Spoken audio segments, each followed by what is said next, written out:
Nah, ketika kita membersihkan anggota tubuh zahir kita, ini pakai apa? Bukan pakai air, pakai istighfar dan taubat.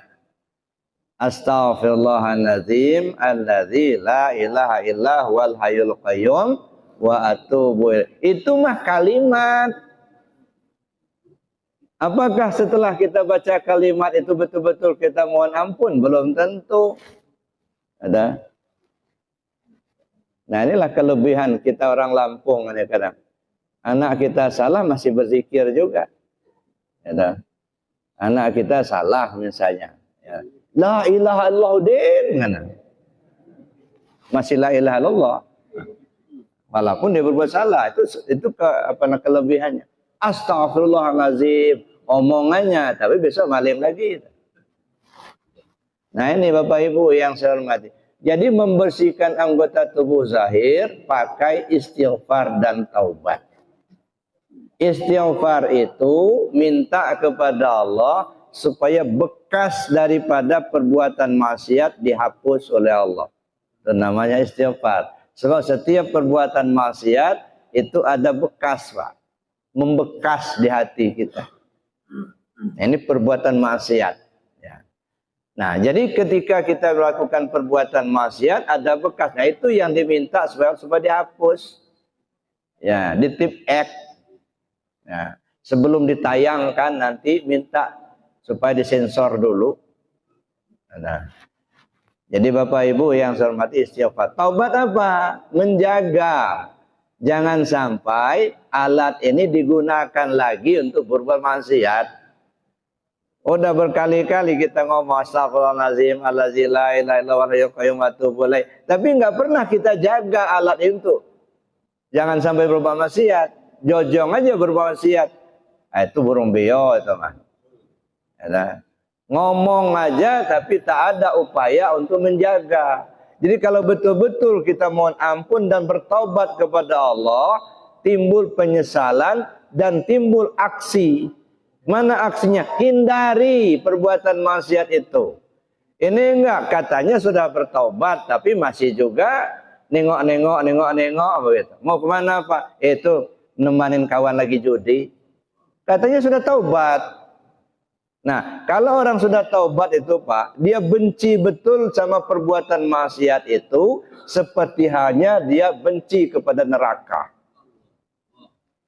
Kalau masih senang perbuatan walaupun dia tidak berbuat tapi masih senang, itu belum, Pak.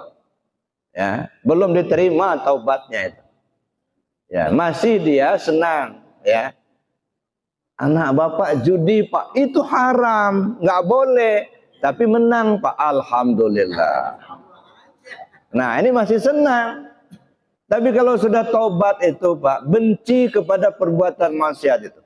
Jangankan dia mau menemani orang berbuat maksiat, ngedengar orang cerita judi aja sudah nggak mau. Jangankan nonton orang berjudi, ngedengar orang cerita judi saja nggak mau. Apalagi mau ikut judi. Nah, ini hati-hati Pak, zaman sekarang nih judi online, nenek.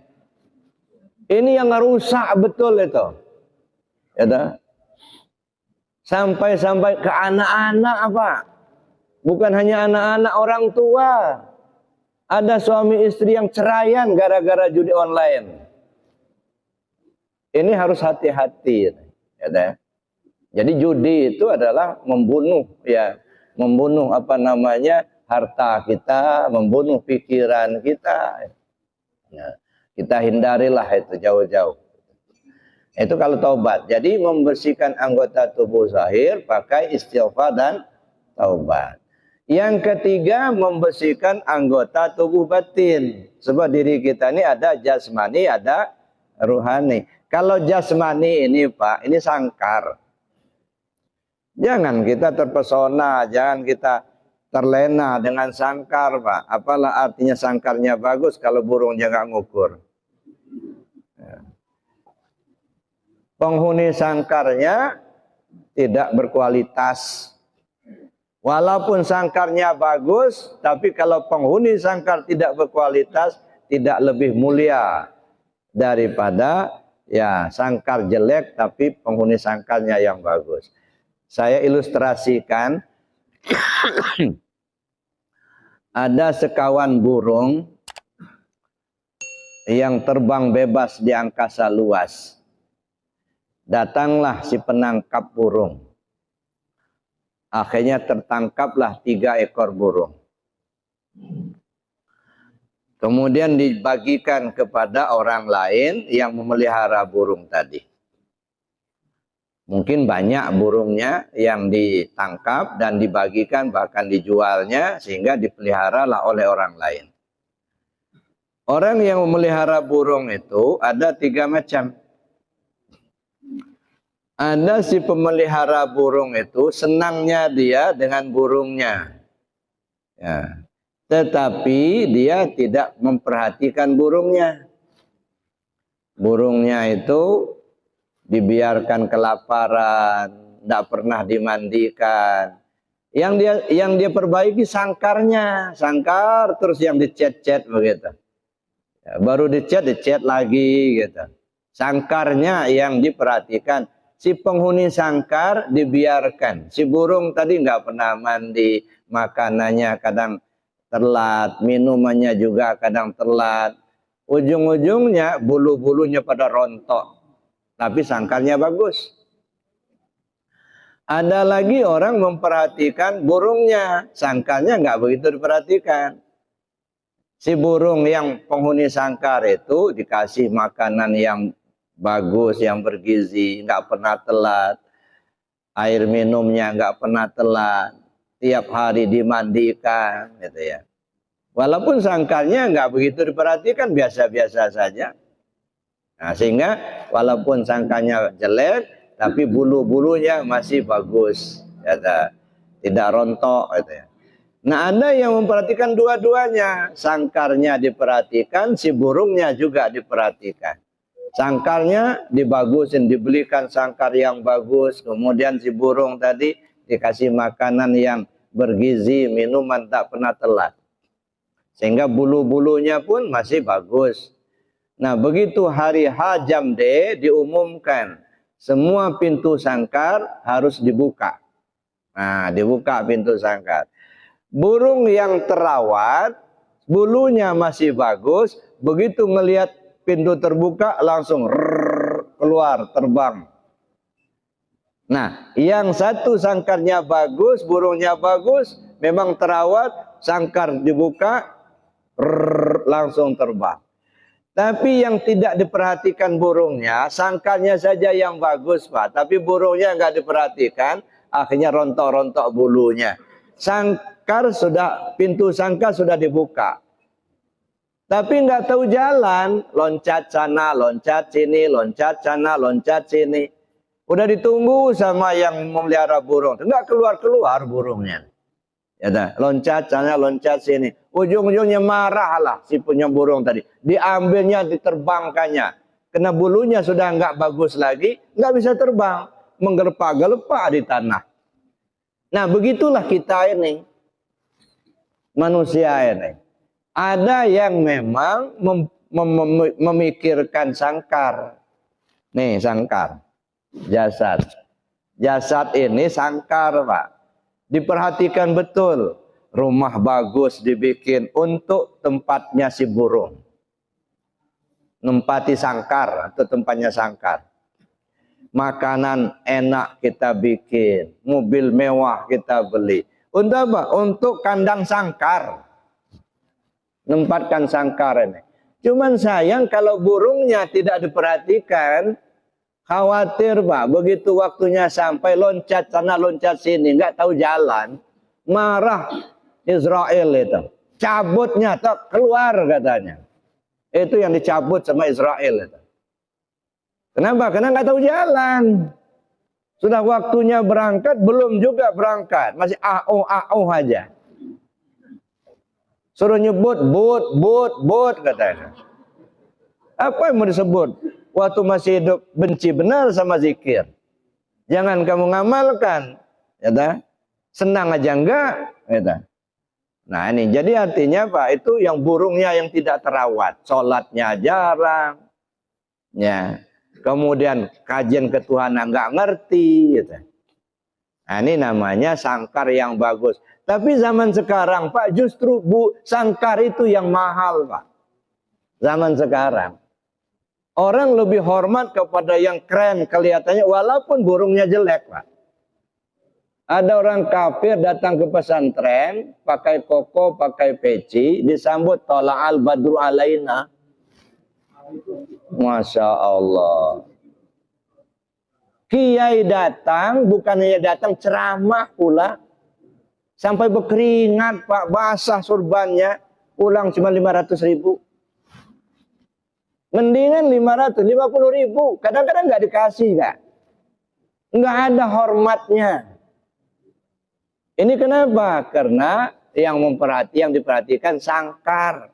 Orangnya datang pakai sedan, itu ya. Keren begitu. Orang kaya harta. Ya, kalau di Alexis dulu di Jakarta yang ditutup Pak Anies dulu, kabar-kabarnya sangka dari luar Pak, semalam 200 juta Pak. Itu sangkar itu, nyewa sangkar semalam. Masya Allah. Nah, tapi kalau sangkarnya yang diperbaiki, burungnya juga diperhatikan, itu ya begitu pintu dibuka, langsung terbang. Enggak, Israel enggak repot-repot mencabutnya. Assalamualaikum ya waliullah. Berangkat. Ya. Israel datang kepada Rasul, enggak berani. Israel mau mencabut nyawa Rasul, enggak. Izin dulu, Israel kamu datang untuk silaturahim atau untuk menjemputku. Apa kata Israel?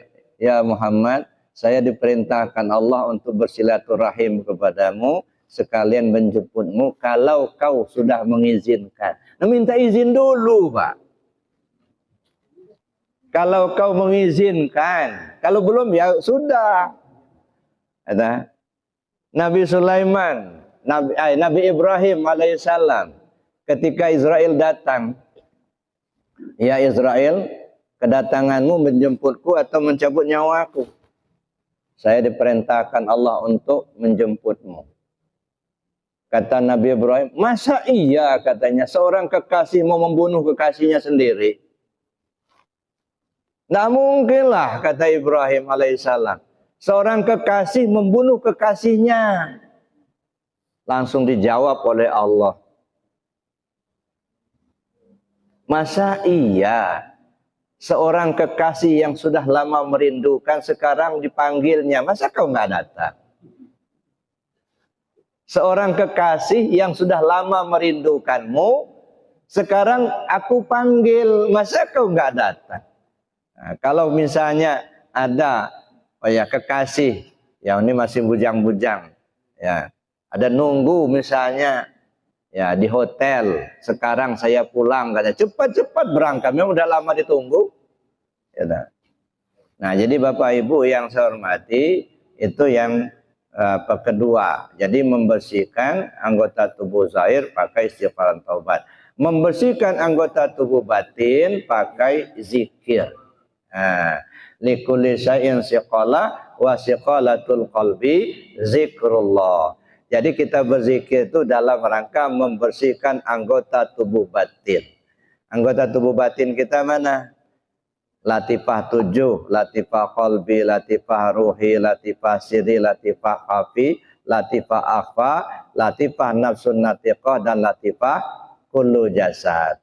Ini membersihkannya pakai zikir. Yang terakhir membersihkan ruh Rabbani. Itulah diri kita yang sebenarnya. Jadi yang merasakan susah senangnya hidup ini adalah ruh kita Pak. Kalau jasad ini namanya baju.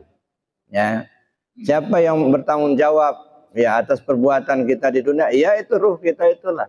Maka dialah yang merasakan susah senangnya. Nah, membersihkan ruh Rabbani tidak cukup pakai zikir, tidak cukup istighfar dan taubat, harus mengenal diri. Kenal diri, kenal kepada Allah, hilang sangkutan. Ketika tak tersangkut dengan apa dan siapa, itu baru bersih namanya. Hati ini nggak nyangkut lagi Pak.